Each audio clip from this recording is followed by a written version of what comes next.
Credit interest और profit. अच्छा, और प्रॉफिट में क्या आता है? प्रॉफिट में टैक्स, अच्छा, अनडिस्ट्रीब्यूटेड प्रॉफिट और dividend. Corporate profit tax, undistributed profit और डिविडेंड। ठीक है, तो देखिए यहाँ पे क्वेश्चन में क्या बोल रहा है मुझे, ऑपरेटिंग सरप्लस निकालने के लिए। ठीक है, तो ऑपरेटिंग सरप्लस तो बिना इनकम मेथड में, बिना किसी आइटम के तो ऐड नहीं हो पाएगा। मतलब ऑपरेटिंग सरप्लस निकालने के लिए आपको क्या चाहिए होगा? ऑपरेटिंग सरप्लस निकालने के लिए आपको नेशनल इनकम का फिगर चाहिए होगा, नहीं चाहिए होगा? नेशनल इनकम में से अगर मान के चलो, नेशनल इनकम में से अगर मैं कंपनसेशन ऑफ एम्प्लॉयज को माइनस कर दूं, ठीक है, अगर कंपनसेशन ऑफ एम्प्लॉयज में माइनस कर दूं और मिक्स्ड इनकम को माइनस कर दूं, मिक्स्ड इनकम को भी घटा दूं, तो हमारा क्या निकल के आ जाएगा? सिद्धांत आंसर दोगे कि नहीं आज?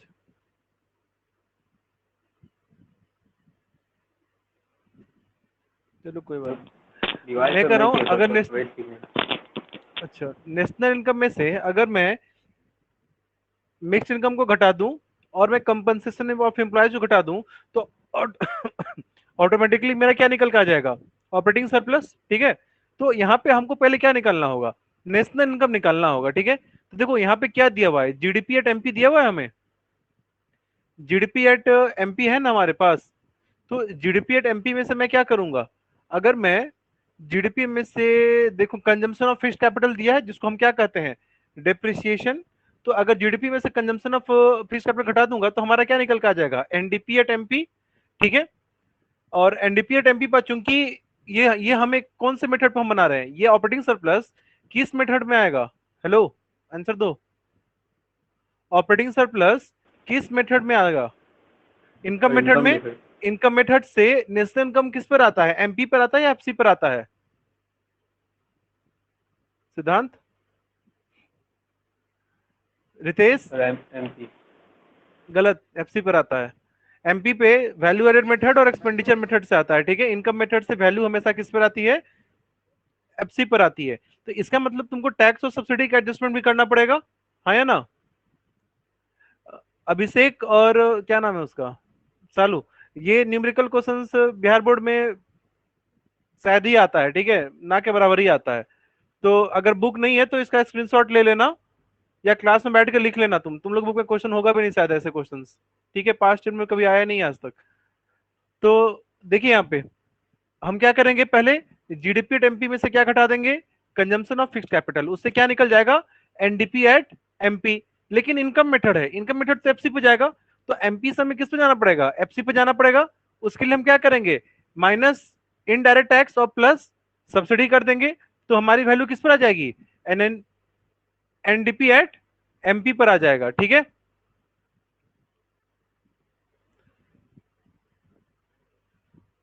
चलिए, जब हमारा एनडीपी एट एमपी आ गया तो ऊपर सिंपली क्या करो, तुम कंपनसेशन ऑफ एम्प्लॉयज घटा दो, तुम्हारा क्या आइटम निकल के आ जाएगा? Operating surplus. समझ के बात ये कैसे निकालना है? शिष्या, सिद्धार्थ, समझे आप दोनों आदमी? सर आपका, यस सर। मेरा बुक में ये तो क्वेश्चन ही नहीं है। क्वेश्चन होगा, मेरा एडिशन दूसरा है, क्वेश्चन आगे पीछे होगा।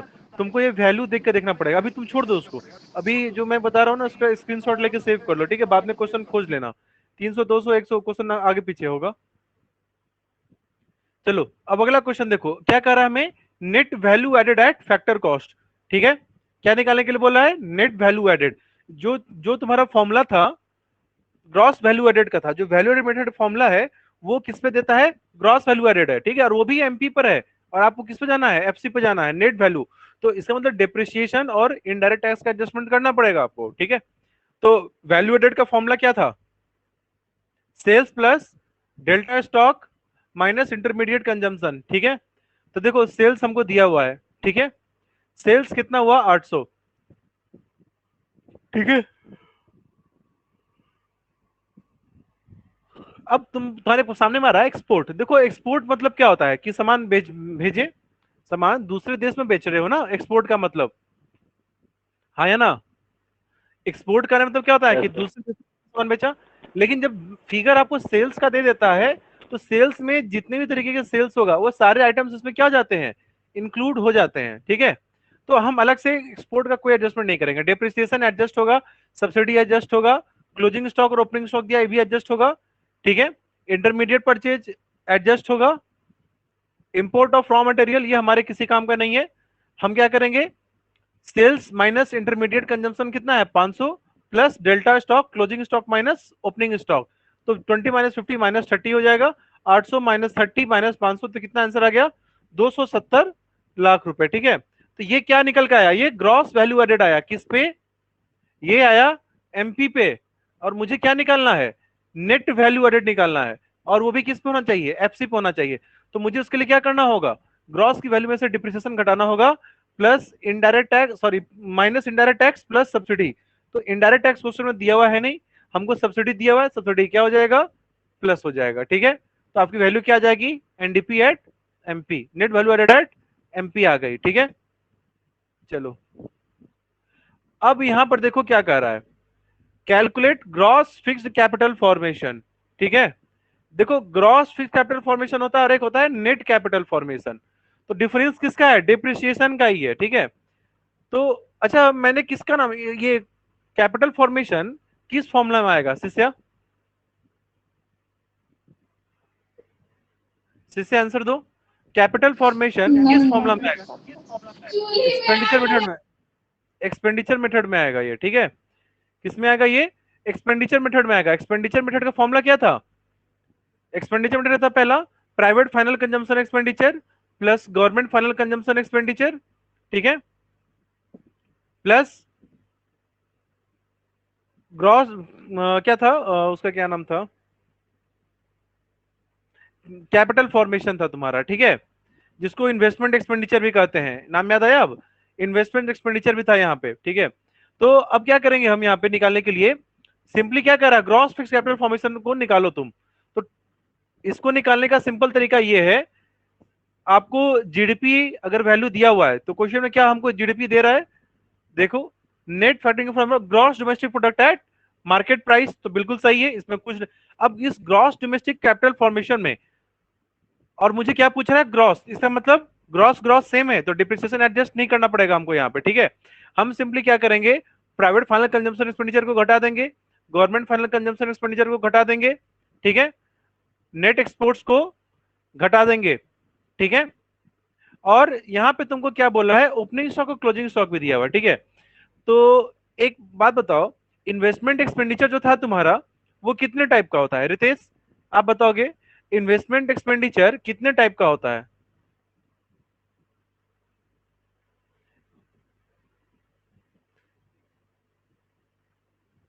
इन्वेस्टमेंट एक्सपेंडिचर कितने टाइप का था, दो टाइप का होता है, दो टाइप का होता है, एक फिक्स कैपिटल फॉर्मेशन और एक इन्वेंट्री इन्वेस्टमेंट, था ना कि नहीं था, फिक्स इन्वेस्टमेंट और इन्वेंट्री इन्वेस्टमेंट। तो इन्वेंट्री किसको कहते हैं, जो स्टॉक होता है ना हमारा, वही इन्वेंट्री कहलाता है। सिद्धांत ध्यान से पढ़ना, यही क्वेश्चन आएगा 8 क्वेश्चन, 8 मार्क वाले क्वेश्चन में, शिष्य आप ध्यान से पढ़िएगा आप लोग, सीधा 90 से नीचे ऐसे ही हो जाएगा, क्वेश्चन छूट गया, अब बिल्कुल ध्यान से समझो बात को।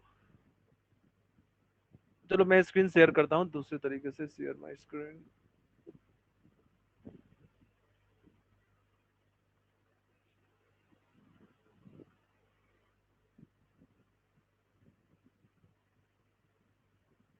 देखो हम लोगों ने पढ़ा था इन्वेस्टमेंट दो टाइप का होता है, इन्वेस्टमेंट दो टाइप का था, एक क्या था, फिक्स्ड इन्वेस्टमेंट, और दूसरा क्या होता है, इन्वेंट्री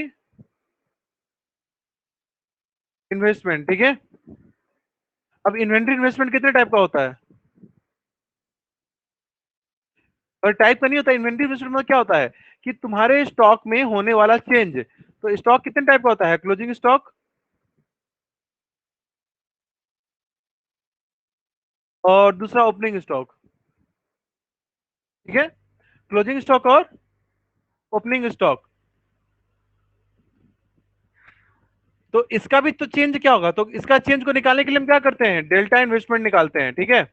तो जी सिंपली क्या हो जाएगा, डेल्टा इन्वेस्टमेंट में क्लोजिंग माइनस ओपनिंग, ठीक है। तो ये जो क्वेश्चन है यहाँ पे ये ओपनिंग स्टॉक और क्लोजिंग स्टॉक से आप इन्वेंट्री इन्वेस्टमेंट निकालोगे, ठीक है। तो हम क्या करेंगे, जीडीपी एट एमपी में से private final expenditure consumption expenditure को घटा देंगे, गवर्नमेंट फाइनल कंजम्पशन एक्सपेंडिचर को घटा देंगे, नेट एक्सपोर्ट से घटा देंगे, और जो closing stock minus opening stock है इसको एडजस्ट कर देंगे। अच्छा, ये समझ रहे हो कि नहीं क्या हो रहा है? आपको फॉर्मूला देखो, फॉर्मूला क्या था, देखिए एक्सपेंडिचर मेथड का फॉर्मूला क्या था, प्राइवेट फाइनल कंजम्पशन एक्सपेंडिचर, ठीक है, plus government final consumption expenditure, उसके बाद थर्ड नंबर पे इन्वेंट्री इन्वेस्टमेंट, प्लस जिसको हम कहते हैं कैपिटल फॉर्मेशन, या दूसरे में बोल दो इसको ग्रॉस कैपिटल फॉर्मेशन। आपको ये 3 वैल्यू दी हुई है, 4 वैल्यू दी हुई है, और आपका ये आइटम मिसिंग है, ठीक है। तो याद होगा ना आप लोगों को कि जैसे अगर आपको प्रॉफिट निकालना हो, profit is equal to sales minus CP cost price करते थे ना, सेल्स माइनस कॉस्ट। अगर आपसे हम पूछें सेल्स क्या हो जाएगा, तो प्रॉफिट प्लस कॉस्ट, या मैं पूछूं कॉस्ट क्या होगा, तो प्रॉफिट माइनस सेल्स। तो सिंपली बस इनकी वैल्यू को क्या करना है, चेंज कर देना है।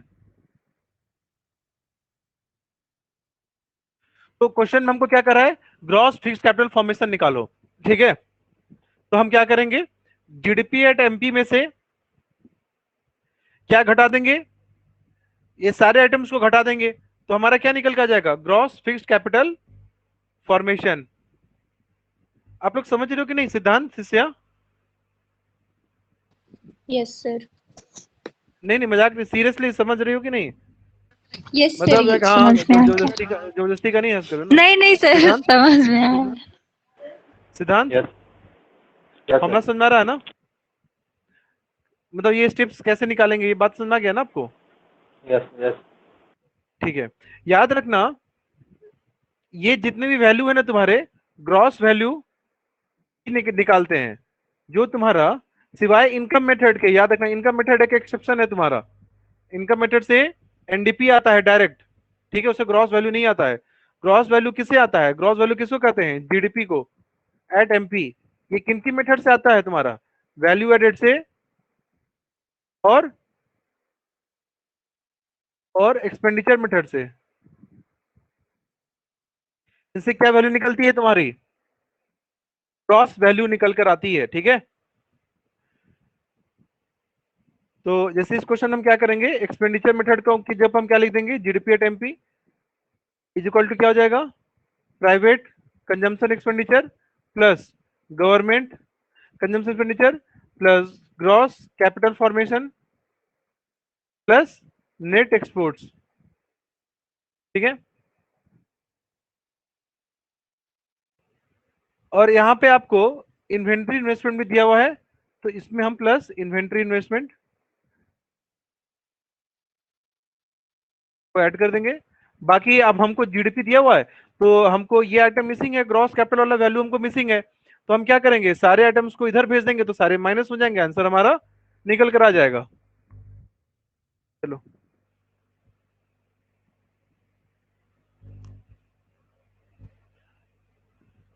चलिए इस क्वेश्चन को देखते हैं, calculate net value added at factor cost from the following data. अब क्या कर रहा है, नेट वैल्यू एडेड, ठीक है। तो वैल्यू एडेड मेथड का फॉर्मूला हमको लगाना है। वैल्यू एडेड मेथड से वैल्यू क्या निकल कर आती है, वैल्यू एडेड मेथड से मैंने क्या लिखा, जीडीपी की वैल्यू आती है, और हमसे पूछ क्या रहा है, नेट वैल्यू पूछ रहा है। तो इसका मतलब हमको क्या करना होगा, ग्रॉस में से नेट को जाने के लिए gross value added minus depreciation, और एमपी पर है कि एफसी पर है, एफसी पे पूछ रहा है, तो हम क्या करेंगे, माइनस नेट इनडायरेक्ट टैक्स, ठीक है।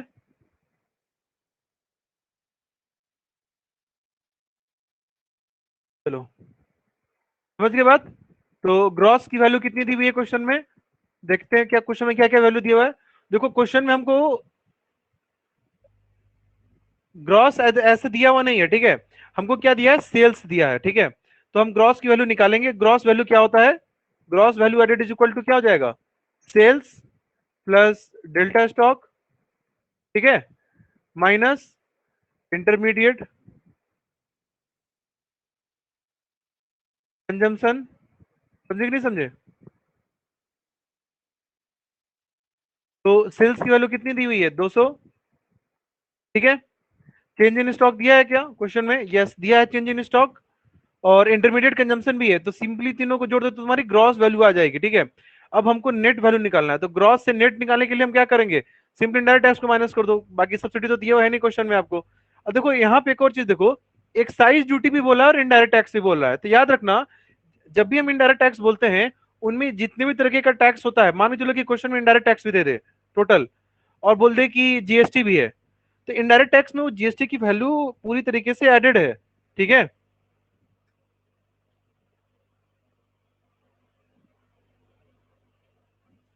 इसीलिए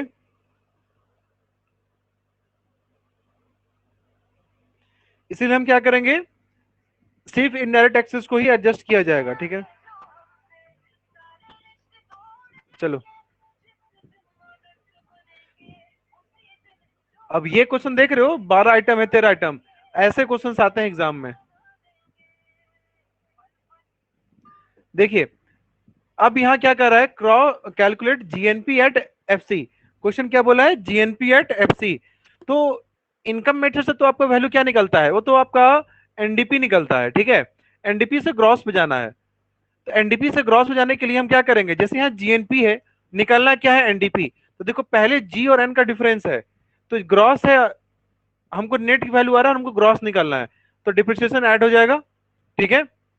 फिर क्या आएगा? डोमेस्टिक इनकम और नेशनल इनकम, तो plus net fat income from abroad को भी हम क्या कर देंगे? जोड़ देंगे। तो हमारी क्या वैल्यू निकल के आ जाएगी?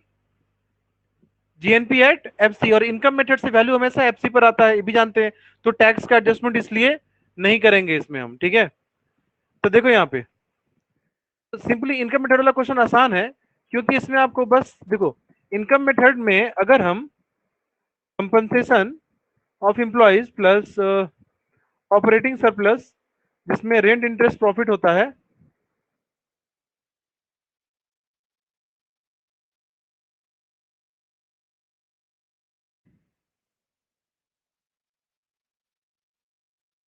प्लस मिक्स इनकम होता है, ठीक है। यहां तक हम तुम जोड़ोगे तो तुम्हारी वैल्यू जो निकल कर आएगी वो होगी एनडीपी एट एफसी। अब हमको क्वेश्चन में क्या निकालना है? जीडीपी हमको बोल रहा है क्वेश्चन में, क्या बोला? जीएनपी बोल रहा है, तो इसका मतलब इसमें हमको डिप्रिसिएशन भी जोड़ना होगा, plus net factor income from abroad इसको भी जोड़ना होगा। तो डायरेक्ट आपकी वैल्यू किस पर आ जाएगी? जीएनपी एट एमपी पर आ जाएगी, सॉरी एफसी पर आ जाएगी, ठीक है। तो अब देखो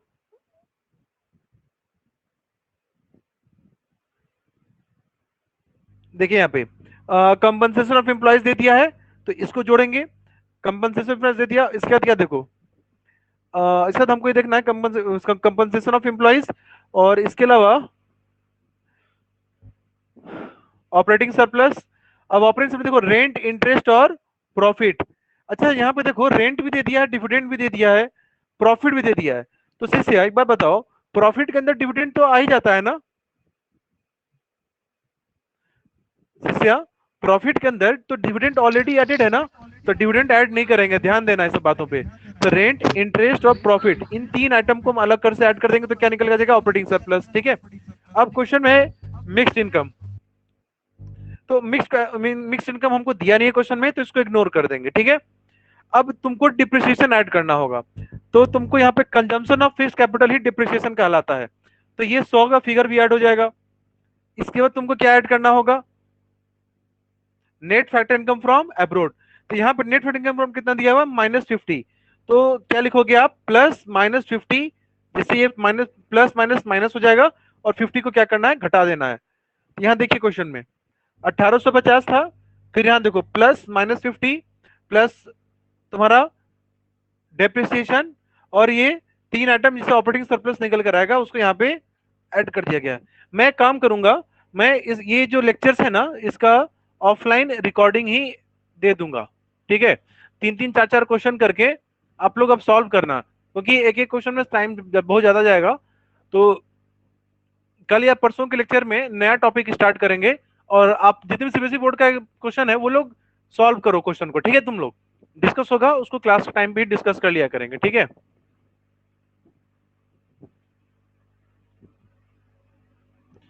अब यहाँ देखो 14 नंबर क्वेश्चन में क्या कर रहा है, the government exports goods worth ₹60,000 and imports worth ₹65,000। तो नेट एक्सपोर्ट क्या हो जाएगा, माइनस में चला जाएगा। डोमेस्टिक फाइनल कंजम्पशन एक्सपेंडिचर कितना है, 5 lakh. And there is no change in the stock of national capital, replacement investment is equal to 10,000। There are no subsidy, other producers are to pay excise duty of 500 to government, find factor income. तो देश में कितना income generate हुआ, तो factor income निकालने के लिए क्या करोगे, एक्सपोर्ट माइनस इंपोर्ट, 60,000 माइनस 65,000 तो कितना जाएगा, माइनस 5,000। टोटल डोमेस्टिक एक्सपेंडिचर कितना हुआ, 5 लाख। रिप्लेसमेंट एक्सपेंडिचर से हमको कोई लेना देना नहीं होता है, ठीक है, रिप्लेसमेंट इन्वेस्टमेंट से हमको कोई मतलब नहीं है। और हमको यहाँ पे एक्साइज ड्यूटी पे किया, तो एक्साइज ड्यूटी की वैल्यू को क्या करेंगे, घटा देंगे, तभी तो आपका इनकम निकल कर आएगा। तो जो वैल्यू आ गई 4,90,000, ये आपका नेशनल इनकम। इसी तरीके से ना अब आप लोग ने सारे क्वेश्चंस को सॉल्व करो, एक एक क्वेश्चन डिस्कस क्या करें, बस ये 3-4 क्वेश्चन है, 18 तक के क्वेश्चंस को आप लोग आज सॉल्व करो, ठीक है। बाकी थ्योरी है तो देख लेना उसको भी। उसके बाद ये जो पास्ट 5 ईयर है ना, ये हमें बनाना है, ये हम लोग सारा बनाएंगे, या तो मैं इसका वीडियो बना दूंगा 3-3 4-4 क्वेश्चन करके, ठीक है, और फिर बाकी का हम लोग आगे पढ़ेंगे। बाकी सीबीएसई बोर्ड वालों का नवंबर में एग्जाम्स है, तो सिलेबस आप लोग देख लेना कि क्या क्या टॉपिक्स आप लोग को क्वेश्चन में आने वाला है, ठीक है। 50% टॉपिक आएगा, तो मैक्रो इकोनॉमिक्स का 50% में मेरे ख्याल से 6-7 चैप्टर हो जाएंगे, और इंडियन इकोनॉमी में भी 5-6 चैप्टर हो जाएगा। तो इंडियन इकोनॉमी भी स्टार्ट करेंगे 2-3 चैप्टर पढ़ने के बाद। बाकी बिहार बोर्ड में भी जो बच्चे जो पढ़ रहे हैं आप भी देख लीजिएगा, ऐसे हम लोग कल परसों में नया टॉपिक स्टार्ट कर देंगे बैंकिंग का, ठीक है। तो सिद्धांत शिष्य आप लोग क्वेश्चन सॉल्व करो, ठीक है, और कल या परसों मैं नया चैप्टर बैंकिंग स्टार्ट करूंगा, ठीक है। उससे बिहार बोर्ड वाले पढ़ लेंगे और सीबीएसई वाले भी पढ़ लेंगे। बाकी अगर किसी को कोई डाउट होगा तो मुझसे मैसेज करके पूछ लेना, ठीक है। आज के लिए इतना ही रहने दो, बाकी आप लोग सॉल्व करो जाके अब। तो चलो फिर कल मिलते हैं, ठीक है।